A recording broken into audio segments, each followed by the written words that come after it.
이제 물리학 박사이자 전 삼성경제연구소 수석 연구원이신 최승병 박사님이셔서 엔비디아 실적 발표가 있었는데 거기에 대해서 지금 설왕설래가 많이 있고요. 그리고 그 와중에 애플은 우리 엔비디아 칩 이제 더 이상 안 쓰고 구글의 AI 칩을 쓰겠다 이렇게 발표를 해가지고 이건 또 뭐지? 엔비디아가 한 방 먹나? 이런 생각을 가지신 분들 많아요. 요거 좀 차곡차곡 설명을 좀 해주시면 좋겠습니다. 네, 오늘 아침에 진짜 빅 이벤트가 있었죠. 뭐 특히 주식하시는 분들이라면 엄청난 관심을 가지셨을 텐데 엔비디아 이제 실적 발표가 있었습니다. 저는 오늘 아침에 저도 잠이 안 와갖고 이제 쭉 뉴스 보고 시장도 보고 했는데 진짜 두 번 놀랐습니다. 첫째는 엔비디아 실적이 야 역시 좋구나 이렇게 이 실적이 좋을 수가 있나 정말 좋겠다라는 생각으로 한 번 놀랐고요. 네. 그 다음에 아니 그런데 시장은 왜 이렇게 폭락하고 있지? 이것 때문에 한 번 더 놀랐어요. 아까 보니까 9%까지 떨어졌어요. 네. 시간에 관리긴 하지만. 네, 제가 방금 들어오기 전에 본 거는 한 7%? 그 정도 조금 올라오긴 했습니다만은 이렇게까지 반응할 일인가? 라는 생각이 저도 절로 들더라고요. 뭐 실적 보면은 이번 분기 매출 뭐 다 이제 시장 컨센서스를 다 상회합니다. 매출이 드디어 분기 매출이 300억 달러. 와, 300억 달러 어마어마한 건데 최초로 300억 달러를 넘어섰어요. 이게 전 분기 대비한 300억 달러. 네. 우리 돈으로 그럼 3천억? 30조? 네. 거의 40조죠, 거의 40조. 40조죠. 네. 1,300원이니까 이제. 네, 이건 뭐 어마어마한 건데 이게 전 분기 대비 거의 5% 성장을 했고 컨센서스 전 분기 대비해서는 한 12% 성장한 거고 컨센서스에 비해서는 5% 정도 이제 높은 수치고. 시장의 애널리스트들 예측 네. 평균보다 5% 높았다. 그죠. 그리고 또 많이 보는 EPS 주당 순이익도 이게 컨센서스보다 6% 정도 상회한 68센트인가요? 뭐 그 정도 제가 기억합니다. 그러면 어닝 서프라이즈까지는 아니라도 굉장히 좋은 어닝인데. 그럼요. 제가 그래서 이거 보고서 이 정도면 한 보합권 정도는 충분히 하겠다. 그냥 안심하고 다들 그냥 이제 주가는 유지되겠다 싶었는데 웬 거야. 같이 폭락을 하니까. 네. 그래서 한참 제가 머리를 굴려보고 혹시 내가 뭐 놓친 거 있나 계속 봤는 이 사이사이를 봤는데 별게 없어요. 그냥 앞으로도 계속 지금 수요 강하다라고 하는 거 조금 나빠진 거라고 하고는 매출 총이익률 정도인데 네. 이게 전 분기에 78%였다가 지금 75%로 조금 내려온 거거든요.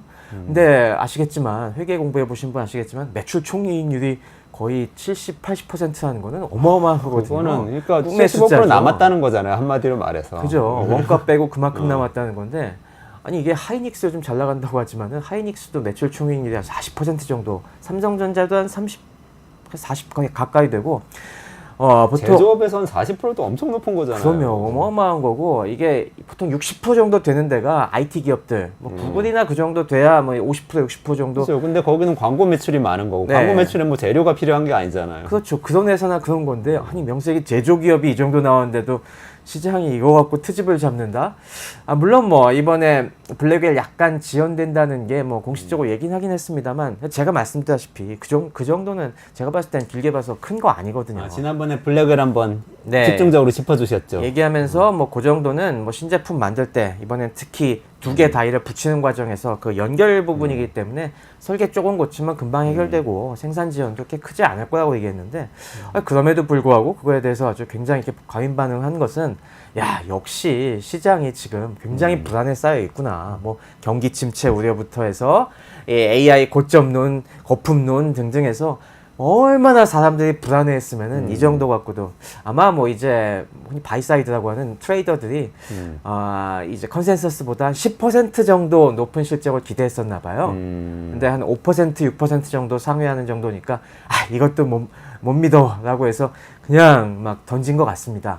그러니까 지난번에 네. 몇 주 전에 그거 짚어주셨잖아요. 블랙웰이 기술적 결함이 있다는 기사 나왔을 때 그게 큰 결함은 아니고 예정대로 나오긴 할 거다 말씀 주셨고 지금 젠슨한 컨퍼런스 콜 제가 보니까 거기에 대해서 애널리스트들이 집요하게 묻더만요. 물으니까 이게 정확한 대답은 안 하고 그냥 계속 4분기부터 매출이 일어난다. 이렇게만 계속 선적한다. 20억 달러 정도 매출이 날 것이다 라고 했는데 아무래도 그 부분에서 조금 더 좀 명확한 얘기를 해주길 원했던 것 좀 같아요. 불투명하다고 받아들인 것 같아요, 애널리스트들이. 네.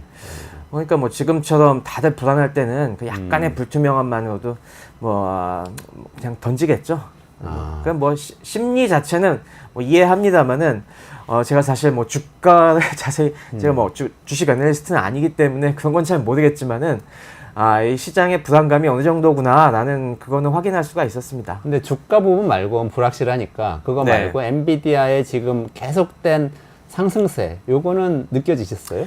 네, 저는 뭐 일반적인 기업 사이드에서의 관점 그리고 뭐 기업의 경쟁력이나 아니면 기술 이런 부분들만 보면은 야 여전히 엔비디아는 짱짱하구나. 뭐 제가 계속 얘기했다시피 2, 3년 정도에 확실히 적수는 없겠구나 라는 생각들을 여러 가지로 했습니다. 알겠습니다. 근데 애플이 엔비디아 이제 안 쓰고 네. 구글 AI 칩으로 우리 이제 학습시키고 뭐 다 할 거야. 애플 인텔리전스라고 또 발표하려고 그러잖아요. 10월 달에. 네네. 그 애플 인텔리전스 AI인데 그것도. 그렇게 나가겠다고 했는데 이거는 위협이 안 돼요. 2, 3년 내 위협이 안 된다고 하셔서 이게 무슨 얘기인지 좀 설명해 주시고 맞습니다. 이것도 이것까지 좋겠어요. 이해하셔야지 제 취지를 이해하실 것 같습니다. 안 그래도 그 불안감에는 이 애플이 전통적인 지금 엔비디아가 주려고 밀고 있는 GPU를 안 쓰고 이 구글이 만들고 있는 이 특화된 AI 가속기 칩. 그러니까 이걸 구글에서는 TPU라고 하는데요. 이게 Tensor Processing Unit의 약자입니다. 이걸 쓰겠다고 하니까 더 그런 것 같은데 그러려면 이 TPU가 뭔지를 정확히 알아야 될 것 같습니다.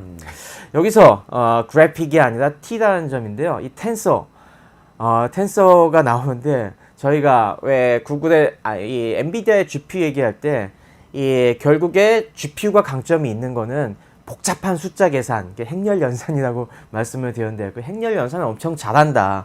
그 목적으로 그 안에 텐서 코어라는 게 있다. 전용. 이런 얘기까지 기억을 하실지 모르겠습니다.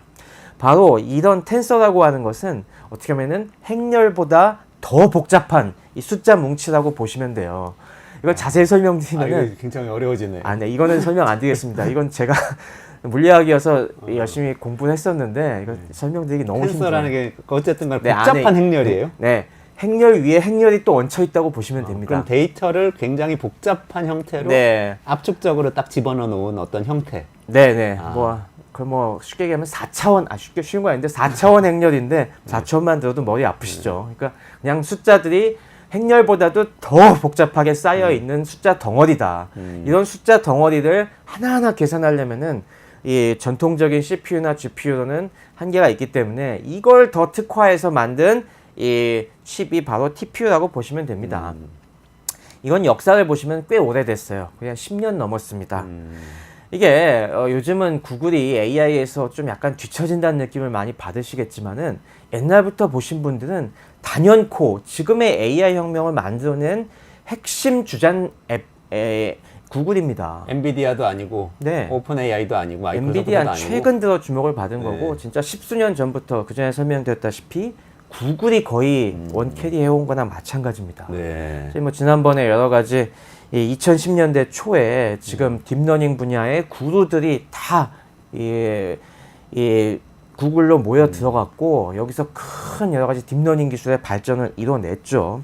그래서 뭐 제프리 힌튼이라든가 뭐 알렉스 크리첵스키, 일리아 서스케처, 뭐 제프 딘, 앤드루 이런 식으로 유명한 구루들이 다 2010년대 구글에 있었어요. 이게 지금 알아들은 사람 이름 뭐 일리아 실축해버 이 사람이 오픈 AI에서 네. 샘 알트만한테 쿠데타 일으켰던 맞아요. 그 사람이죠. 맞습니다. 이런 사람들이 그 뒤로 다 여기저기 빅테크들로 흩어져 갖고 또 AI 혁명을 각 분야에서 이끌고 있는 그런 주역들이죠.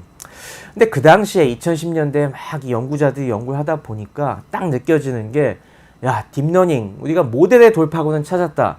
그런데 컴퓨테이션 파워 이 연산 능력이 지금 계속 갈증이 있던 거예요. 그러다 보니까 야 우리 이게 지금 기존에 나와 있는 CPU나 GPU 갖고는 이건 너무 부족하다. 진짜 AI만을 위한 전용 칩을 만들어야겠다는 생각을 그때 구글이 가지기 시작합니다. 그러니까 애플이 뭐 애플 실리콘 만들어서 자체 AP 개발하듯이 야 우리는 AI를 위한 칩 ASIC이라고 하죠 이게. 네, 그럼 어떤 특정 목적의 전용 이 칩을 만들자라고 해서 그때서부터 이제 연구를 수행을 합니다.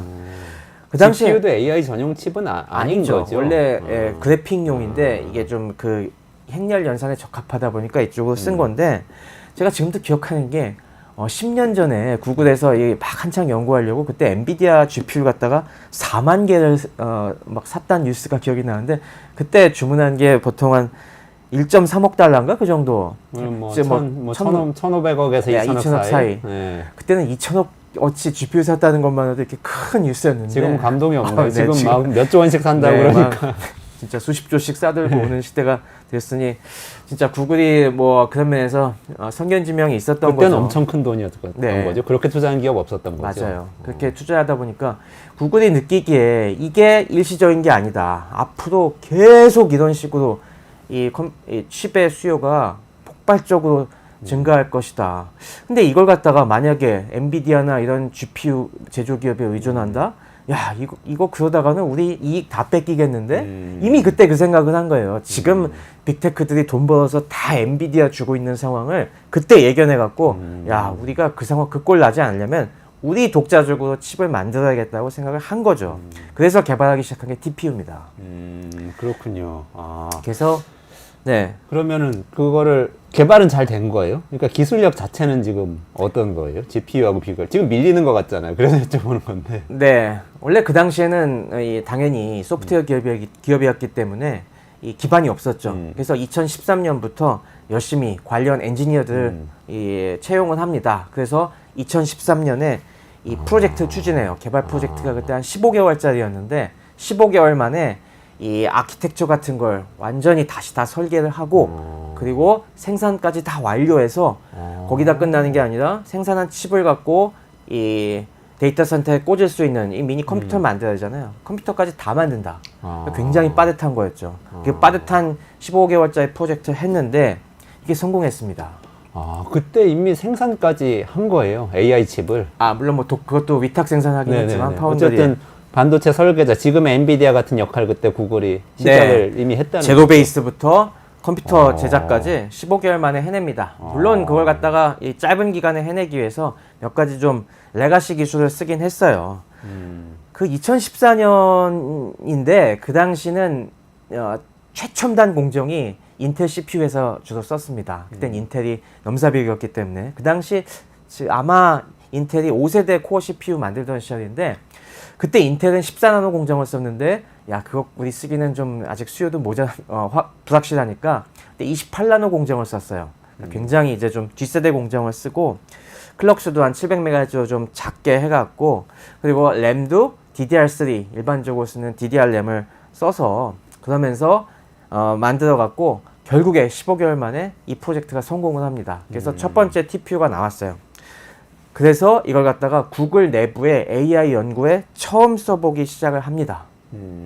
그렇군요. 네. 그때 내부에서만 일단 쓴 거예요. 외부로 이렇게 아, 네, 그거 맞습니다. 판매하는 건 공개 아니고. 안 했어요. 아, 그래서 잘 안 알려졌나 봐요. 네, 다들. 처음에 안 알려졌습니다. 그래갖고 저도 어디선가 막 뜬 소문으로 AI 전문가한테 구글에서 요즘 AI 때문에 자체 칩까지 개발한다더라라는 얘기를 했는데 아, 그 당시에. 네, 그런 얘기를 듣긴 했는데 제가 자세한 건 몰랐는데 이게 그 다음 해인 2015년이 돼서야 공개가 되죠. 아, 그렇군요. 아니죠. 2015년에 도입되고 2016년에 예, 공개가 되죠. 공개를 하는 2016년 거예요. 5월에 구글 I/O 컨퍼런스가 I/O 있었습니다. 컨퍼런스에서. 거기서 이제 딱 우리가 TPU라는 걸 만들었다. 아, 근데 이때 많은 사람이 놀랐어요. TPU 자체에 놀랐다기보다는 이 TPU가 그냥 우리가 만들어서 처음 공개한 게 아니라 이미 쓰였다. 어디? 알파고에. 알파고에 TPU가 쓰인 거예요? 네. 알파고 학습할 때? 네, 바둑? 네. 그럼 2016년에 와가지고 이세돌하고 바둑 맞습니다. 했잖아요. 그 알파고가 2016년 3월이었고요. 네. 그리고 요 I/O 컨퍼런스가 5월이었어요. 아. 우리가 그때 야 저런 알파고를 돌리려면 도대체 얼마나 이 GPU, CPU를 많이 박아놨을까 막 그런 거 갖고 다들 고민하고 있었는데 와 그 부럽다라고 하고 있었는데 I/O 컨퍼런스에서 사실은 우리가 TPU를 썼지롱 이런 얘기를 한 거예요. 그 전에 네이처 논문이 나왔었는데 네이처 논문에 CPU, GPU 얘기만 있었거든요. 네네. 근데 이제 그 다음에 TPU가 사실 있었다. 그래서 사실 TPU를 쓰니까 GPU보다 획기적으로 적은 수의 칩만 쓰고서도 우리가 충분한 성능을 냈다라고 하니까 이야 역시 구글이 정말 대단한 회사구나. 야, 모델도 정말 만들고 대단하네요. 하드웨어까지 소프트 하드웨어 양수겹장의 회수가 진짜 되는구나. 그래서 정말 그때 충격과 공포였습니다. 아, 엄청 대단한 준비를 미리 해놓고 빵 터뜨렸군요. 그렇죠. 그러니까. 근데 그때만 해도 그 알파고는 사실은 AI로서는 굉장히 초기잖아요. 지금의 네. 이 거대 언어 모델이 오기까지는 또 굉장히 발전하면서 따라갔어야 될 것 같은데 잘 따라갔나요? 어때요? 네, 구글에서 이 TPU 버전 1이 이렇게 성공을 하고 알파고라는 빅 이벤트에도 참여하니까 됐어, 가자라고 하면서 아. 그 다음부터 이제 차세대 V2, V3를 계속 내놓죠. 아, 그러면서 V2부터는 이제 투자를 제법 합니다. 그래서 선단 공정에 가까운 이제 16나노 공정으로 이제 뛰고 이제 좀 비싼 공정에 집어넣은 거죠. 그러면서 트랜지스터 많이 박아놓고 그리고 메모리도 야, 역시 메모리는 대역폭이 많이 필요해. 그러니까 DDR 오. 갖고는 안 되니까 뭘 써야 되겠어요? 아, 그게 광대역, 그러니까 광대역. HBM? HBM을 아. 그때부터 씁니다. 버전 2부터. 아, 그렇군요. 네. HBM이 거기서 나온 거예요, 그러니까. 아, 그 HBM이 물론 그렇다고 해서 TPU가 제일 처음 쓴 건 아닙니다. 제가 지난번에 설명드렸다시피 GPU들에도 쓰고 있었어요. AMD가 처음 쓰고 이 엔비디아도 2016년에 나온 이 파스칼 아키텍처의 P100이라는 게 있었는데 지금 네네네. H100, A100 뭐 그 이전 모델로 P100이 있었는데 그때 HBM을 쓰긴 썼어요. 아. 근데 수요가 별로 없었죠. 네네네. 근데 어쨌건 구글이 이 당시에 HBM, 구글도 이 대세에 맞춰서 HBM을 박아 넣은 이걸 만들어 갖고 버전 2부터는 정말 많이 찍어내서 그때부터는 구글의 클라우드 서비스에 적재하기 시작을 합니다. 그러면서 요 하드웨어 자체를 팔진 않지만은 이걸 클라우드 서비스로 이용할 수 있게 그 다음부터 제공을 했죠. 아, 그래서 나온 게 구글 컴퓨터 엔진이라는 서비스입니다. 구글 컴퓨터 엔진. 컴퓨터 엔진. 네, 너네 AI 연구하고 싶으면은 우리 클라우드 이용해. 아. 아무래도 클라우드 사업을 계속 밀고 있었으니까 네네. 이건 우리 비장의 칩이니까 너네한테 팔진 않겠는데 쓰고 싶으면 우리 클라우드 서비스 이용해. 이런 식으로 끌어들인 거죠. 지금 황금광이 근데 지금 AI 칩하고 클라우드 사업이잖아요. 그거를 네. 구글은 미리 다 투자를 하고는 있었네요. 맞아요. 그래서 그 당시 예측만 해도 AI가 앞으로 발전하면은 구글이 다 먹겠구나. 우린 다 구글 앞에 가서 저희도 모델 쓰게 해주게 해주세요. 그리고 제발 이 구글 클라우드에서 이거 돌릴 수 있게 해주세요. 이렇게 빌 거다라는 생각을 했었어요. 그럼 2010년대 말 정도에는 구글이 완전히 AI 칩도 먹고 이 검색 엔진도 있고 그리고 클라우드 서비스도 있고 천하통일한 것 같은 뭐 지메일로 다 회원 가입시키고 그런 것 같은 분위기였겠어요. 맞습니다. 2010년대 말 2020년대 초는 뭐 정말 구글은 거기다가 이런 막강한 서비스에다가 막강한 R&D 연구 인력 또 훌륭한 모델 거기에 TPU라는 이런 아주 AI 특화된 AI 특화해서 만들었으니까 전력 소모도 적거든요. 이런 컴퓨팅 파워도 괜찮고 그래서 이 앞으로는 구글의 세상이겠구나 막 그런 생각을 했습니다 진짜. 근데 지금 어쩌다가 엔비디아한테 이렇게 밀리게 된 거지? GPU를 알지 TPU는 거의 모르잖아요. 그렇습니다. 이 과정을 사실 정확히 이해해야 지금 엔비디아가 왜 이렇게 잘 나가는지를 알 수 있을 것 같습니다. 엔비디아도 사실 지난번에 말씀드렸다시피 이 GPU라고 하죠. 이 범용 GPU를 갖다가 어떻게든 이 사용을 늘리게 하려고 계속 제너럴 노력을 퍼포스 했고. GPU. 맞습니다. 그러면서 쿠다 플랫폼에 많은 투자라고 했는데 이 당시에 구글이 TPU를 만들고 있다는 얘기를 들으니까 야 진짜 AI가 되긴 되나 보다 라고 하면서 이 GPU 계산 용도의 GPU 쪽에 우리가 진짜 신제품을 더 뛰어난 걸 내야겠다면서 굉장히 세대 교체에 박차를 가합니다. 그래서 2016년에 방금 말씀드린 것처럼 HBM을 쓴 파스칼 P100이 나왔고요. 그 다음에 2017년에는 볼타로 넘어갔어요. 볼타로 넘어가서 볼타는 V니까 V 이제 100이 나왔죠. 근데 요때까지만 해도 요때 구글에서는 TPU 버전 3가 나왔는데 TPU V3에 비해서 성능이 좀 딸렸습니다. 확실히. 그래서 구글 입장에서도 왜 GPU 왜 써 그거? 우리 TPU가 훨씬 좋은데 그게 딱 2017년, 18년, 19년 요때였어요. 요때 구글은 이미 V2, V3를 어마어마하게 찍어내서 박아놨기 때문에 요때 신제품 개발을 좀 등한시합니다. 그런데 요때 엔비디아가 네. 절치부심하면서 어마어마하게 이때부터 또 이 신제품에 투자를 하는데 그때 이 결과로 나온 게 2020년에 나온 암페어 아키텍처의 A100입니다. A100. A100. 네. 지금 주력 제품이 A100, H100, 이제는 B100으로 그렇죠. B200으로 넘어가려고 하는데 바로 그 A100이 B100이 블랙웰이고 네. H100이 하퍼고. 네, 하퍼고 A가 암페어입니다. 암페어. 근데 이 A100이 2020년에 나오는데 여기서 TPU 성능을 역전해 버렸어요. 아. 요거는 TPU는 그 당시에 TPU 버전 3 요게 아마 제가 알기로 14나노 공정인가 그 정도 썼는데 이 엔비디아는 요 암페어 아키텍처에서 7나노 공정으로 확 이제 확 들어갑니다. 그러니까 이제 그만큼 미세 공정으로 하면서 이게 굉장히 성능이 올라가고요.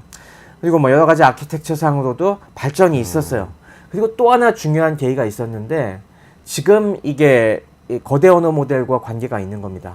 지난번에 이 거대 언어 모델이 나오게 된 배경에는 모델 자체 구조에 큰 변화가 있었다고 말씀드렸죠. 네네. 딥러닝의 이런 줄기지만은 트랜스포머 모델이 나오면서 이게 쓰이면서 이걸 확 뒤집어 놨다고 말씀을 드렸는데 네네네. 이게 큰 역할을 했습니다. 아무래도 이 구글의 TPU 같은 경우는 얘네가 굉장히 어떤 특정 모델에 최적화를 많이 시키다 보니까 그 전에 많이 쓰던 게 대세라고 생각하던 게 CNN, RNN이라고 이것도 뭐 많은 들어보신 분이 있을 겁니다. 뭐 합성곱, 신경망 뭐 이런 것들인데 요런 특정 모델에 맞춰서 얘네가 최적화가 돼 있었는데 트랜스포머라고 비슷하지만 조금 다른 게 나오니까 이 최적화가 깨져버린 거예요. 그러니까 이 모델을 갖다가 트랜스포머에 맞게 다시 프로그래밍을 할 수가 있어야 되는데 이게 TPU는 그게 약간 어렵고 GPU는 범용성이 좀 더 좋다 보니까 또 엔비디아의 쿠다 라이브러리가 막강하다 보니까 쉽게 일로 넘어간 거예요.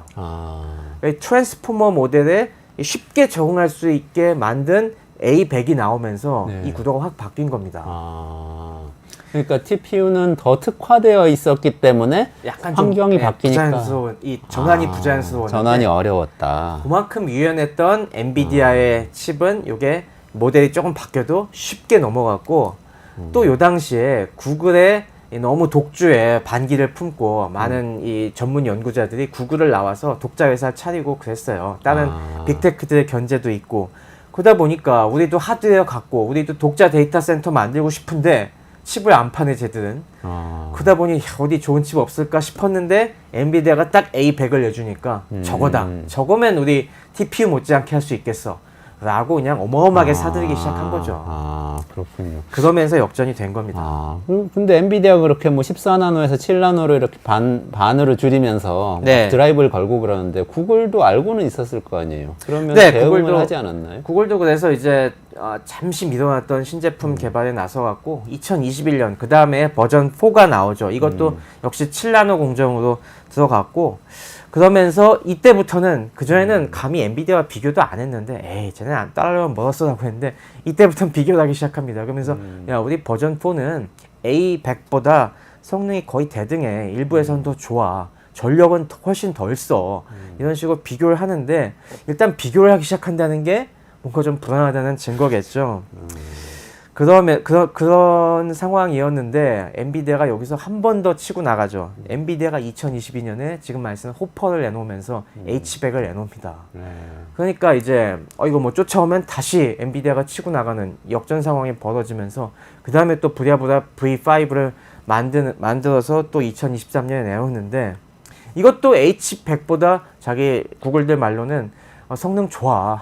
뭐 많게는 9배까지 특정 연산에서는 좋다고 하고 실제로 좋은 부분도 있는데 이 지경에 이르게 되니까 이번에는 이 구글의 그 폐쇄적인 정책으로 인한 이 사용자 커뮤니티 사이즈의 문제가 발생합니다. 그게 무슨 뜻이죠? 무슨 얘기냐면은 이 LLM이 그 다음에 히트를 치기 시작하고 뭐 하다 보니까 요즘 보시면은 빅테크들만 개발하는 것이 아니라 오픈소스 커뮤니티도 막 등장을 하고 또 메타가 이런 파라미터 같은 거 공개하면서 이 민간 학계에서도 활발하게 연구를 하고 있지 않습니까? 근데 이러려다 보면은 남들이 이렇게 굉장히 빨리 발전하는 분야에서는 남들이 짜놓은 코드 보고서 나도 빨리 베껴서 조금 더 이 변경시켜가면서 발전시키는 이 스피드가 되게 중요하거든요. 근데 이제 TPU는 사용자가 적다 보니까 구글의 그 컴퓨터 엔진을 쓰는 소수만 있고 대부분은 그것도 구글 내부에서만 쓰다 보니까 소스를 당연히 얻기 힘드니까 사용자들이 그걸 안 따라했어요. 반면 이 엔비디아 GPU를 쓴 이런 진영에서는 그 코드가 많이 또 오픈소스 쪽에서 나오고 막 이 여러 가지 깃허브나 뭐 그런 데서 스택 익스체인지 같은 데서 이렇게 공개가 되니까 그거 보고서 막 따라하면서 하니까 한번 그렇게 길들여지기 시작하면은 엔비디아 칩 쓰고 싶겠죠. 아니, 내가 여기서 TPU 쓰면 이거 다 다시 짜야 되는데. 그러다 보니까 이게 자꾸 스노우볼 효과에 의해서 GPU의 사용 연구자들이 많아지면서 회사에도 GPU 사주세요. 이렇게 자꾸 나가게 되는 거죠.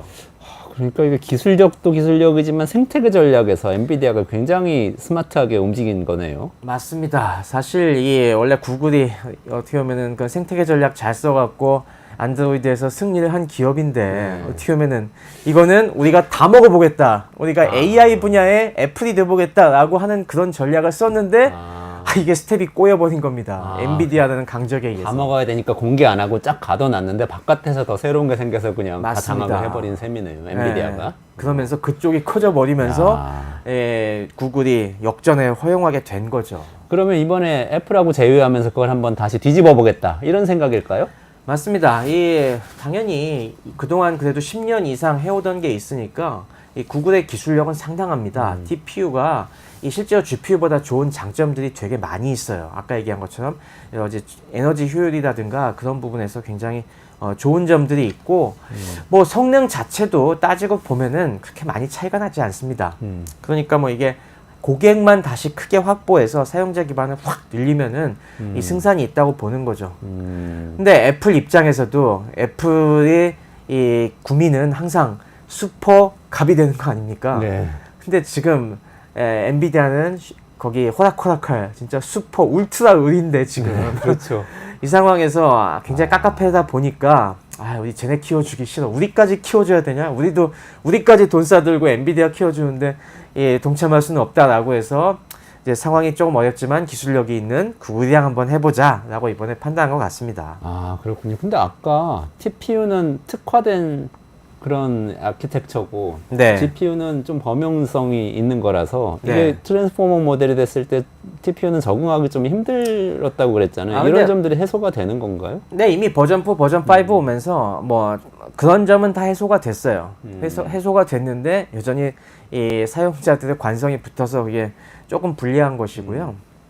뭐 이게 앞으로는 지금까지는 이런 식으로 모델이 어떻게 아직 AI가 초창기다 보니까 모델 세팅도 잘 뭐가 정답인지 계속 발전하는 도상이다 보니까 이런 전환의 문제가 생겼는데 지금 만약에 트랜스포머 모델이 이대로 계속 완숙해지는 방향으로 간다고 하면은 아마 앞으로는 이 단순히 성능이 좋은 것보다도 그 다음부터는 오펙스를 따질 수밖에 없지 않습니까? 운영 비용을. 그러면 지난번에 얘기한 것처럼 저전력 칩에 대한 수요가 늘어날 것이고 그때가 되면은 아마 TPU가 다시 각광받는 그런 날이 올지도 모르겠습니다. 아마 그것까지 노리고 지금 그 다음 애플과 구글의 포석이 이루어지고 있는 것 같습니다. 그러니까 뭔가 그러니까 모델이 AI 모델이란 게 안정이 되고 나면 네. 이런 범용 칩보다는 어떻게 보면 특화된 칩이 그 다음부터 최적화시켜야죠. 그 시대가 오면은 아무래도 구글의 TPU가 다시 빛을 볼 날이 있을 것이다.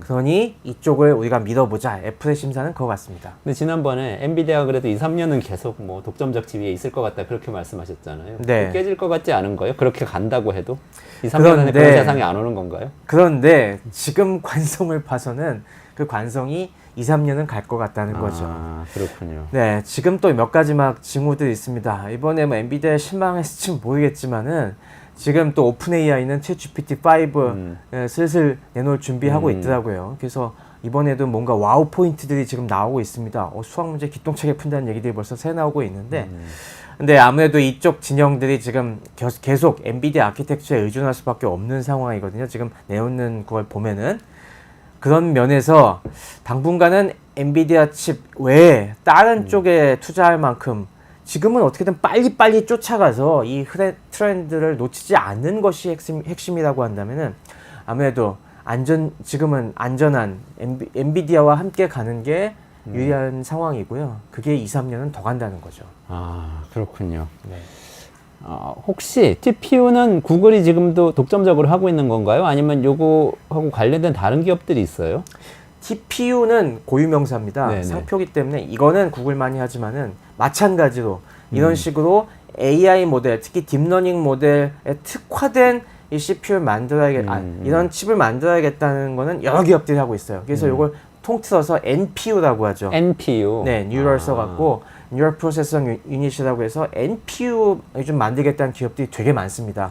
우리나라에도 뭐 피리오사인가요? 뭐 그런 기업들이 여러 기업들이 그런 쪽에 설계 지금 하고 있고, 딥테크 기업이라고 불리는 네, 그런 기업들이죠, 쪽에서 반도체 분야에. 지금 많이 하고 있고 또 투자도 많이 받고 있는데 이것들이 아직 그렇게 뚜렷한 이 엔비디아의 아성을 위협할 만큼의 이게 뭔가 좀 나오고 있지 않습니다. 그리고 아무래도 지금은 지금의 구글의 이 GPU가 특히 강한 게 이 학습에 강합니다. AI 모델 학습에. 근데 그러다 보니까 이 기업들은 주로 진력한 게 뭐냐면은 학습의 시대가 가고 그 다음에 추론의 시대, 즉 그냥 이걸 갖고 AI 모델을 열심히 돌리는 그런 시대에 맞춰갖고 그쪽 성능에 포커스를 지금 맞추는 걸 설계하고 있거든요. 네네네. 근데 아까 얘기한 것처럼 아직도 학습이 좀 더 필요하다면 몇 년 정도 더 학습이 필요하다면은 엔비디아 외엔 대안이 없는 거죠. 그러니까 여기서 학습이라는 거는 지금 있는 데이터를 쫙 모아가지고 그냥 말잇기 놀이처럼 뭔가 만들어낼 수 있는 능력을 갖추는 그 과정인 거죠. 네, 더 똑똑한 이 AI를 만드는 AI 거고. 교육시키는 거고요. 교육시키는 거고. 추론은 AI 대학교 보내고 대학원 보내서 점점 더 똑똑하게 만드는 게 학습이고 말 그대로. 네. 추론은 그 졸업하고 나와서 직장에서 일하는 거죠. 열심히 퍼포먼스 뽑아내고 실제로 일하는 게 추론이라고 보시면 됩니다. 그러면 학습이 다 끝난 상태에서 추론 단계로 가면 AI 칩이 추론만 더 잘하는 칩을 써도 된다. 그렇죠. 머리는 적당히 이제 찼으니까 회사에서 일 잘하는 칩을 AI를 만들겠다. 맞아요. 공부 잘하는 사람이 꼭 네. 회사에 있을 필요는 없죠. 일 맞습니다. 잘하는 사람이 필요하죠. 네. AI 칩도 마찬가지다. 네. 그때는 TPU에게 또는 NPU에게 기회가 올 수도 있겠다. 맞습니다. 그 시대로 가면은 아마 기회가 올 것이고, 근데 그때는 아마 구글 외에 다른 기업이 장악할 수 있을지도 모르겠어요. 그때는 누가 될지는 아직 모르겠습니다. 이거 좀 비극인데 어쨌든 오픈 소스 전략으로 굉장히 성공한 구글이라는 기업이 이 AI 칩은 어디 가두리 양식장 안에 가둬뒀다가 바깥에서 뭔가 오픈해서 생태계 만드는 전략을 쓴 엔비디아한테 완전히 다 먹혀버렸다는 게 굉장히 비즈니스 역사의 아이러니 같아요. 네, 뭐 완전히 다는 아니지만 참 그때 생각해보면은 불과 오래전도 아니에요. 2, 3년 전만 해도 진짜 AI 대표 기업 하면 구글이었는데 지금은 누구나 엔비디아라고 하듯이 이런 역전 참 아이러니한 이 부분인 것 같습니다. 그래서 엔비디아도 어떻게 될지 모르겠다 이런 생각도 들긴 하는 거죠. 물론 2, 3년 넘어가면 모르겠습니다. 알겠습니다. 오늘 여기까지 진행해야 될 것 같아요. 최 네. 박사님. 네, 오늘 최승병 박사하고 엔비디아 실적 발표, 그 뒤에 주가 하락, 그리고 애플과 구글의 AI 칩 동맹 여기까지 살펴봤고요. 물리학 박사이시고 전삼성경제연구소 수석연구원이신 최 박사님하고 오늘 여기서 인사드리고 물러가겠습니다. 고맙습니다. 감사합니다.